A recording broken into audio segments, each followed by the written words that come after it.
Bonjour, mon nom est Jean-Claude Tardif.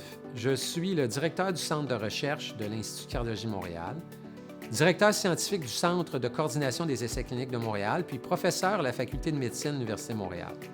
Je suis également l'investigateur principal du projet intitulé « Changement de paradigme dans la conduite d'essais cliniques ». Je m'appelle Frédéric Lesage, je suis directeur associé du Centre de recherche de l'Institut de cardiologie de Montréal. Je suis aussi professeur au département de génie électrique de l'École polytechnique de Montréal et co-investigateur principal du projet Changement de paradigme dans la conduite d'essais cliniques dont nous allons vous parler aujourd'hui. Le changement de paradigme dans la conduite d'essais cliniques est un projet d'envergure mis sur pied et dirigé par l'Institut de cardiologie Montréal en partenariat public-privé. Il vise à développer et à déployer une plateforme et des outils numériques permettant de conduire des essais cliniques virtuels ou décentralisés, c'est-à-dire des essais cliniques effectués à distance sans que le participant ait à se déplacer dans un centre de recherche.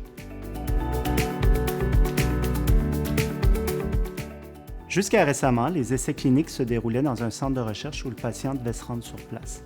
L'avancement des technologies nous permet aujourd'hui de développer des outils numériques, intégrés et centrés sur les patients, leur permettant de participer à des essais cliniques dans le confort de leur maison. Cette nouvelle approche, dite virtuelle, respecte les normes les plus élevées de confidentialité et de sécurité des données. L'approche virtuelle comporte de nombreux avantages. Par exemple, elle facilite le recrutement, l'engagement et le suivi des participants de recherche. Elle permet à un plus grand nombre de patients d'avoir accès à un plus grand nombre d'études. Puis, en réduisant la durée et les coûts des essais cliniques, elle permet de tester un plus grand nombre de thérapies plus rapidement.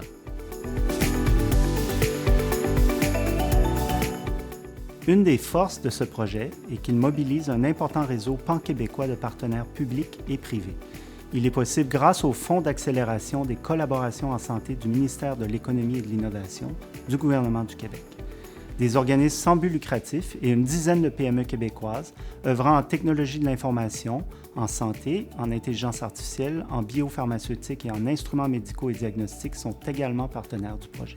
Plusieurs partenaires académiques participent également au projet.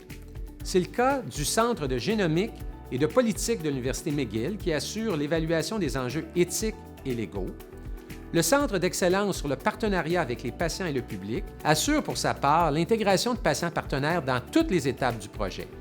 D'autres grands centres hospitaliers et de recherche du Québec sont aussi partenaires. Tous les essais cliniques menés dans le cadre de ce projet seront coordonnés par le Centre de coordination des essais cliniques de Montréal, de l'Institut de cardiologie de Montréal et Écogène 21. En mettant en commun les expertises de nos différents partenaires, nous pouvons faire du Québec un leader mondial dans la conduite d'essais cliniques virtuels de haute qualité à faible coût. C'est tout l'écosystème des sciences de la vie qui bénéficiera de cette initiative. Non seulement elle contribuera au développement économique des organismes et des PME d'ici, mais elle permettra de confirmer plus rapidement le potentiel de nouveaux traitements et ainsi améliorer les soins aux patients.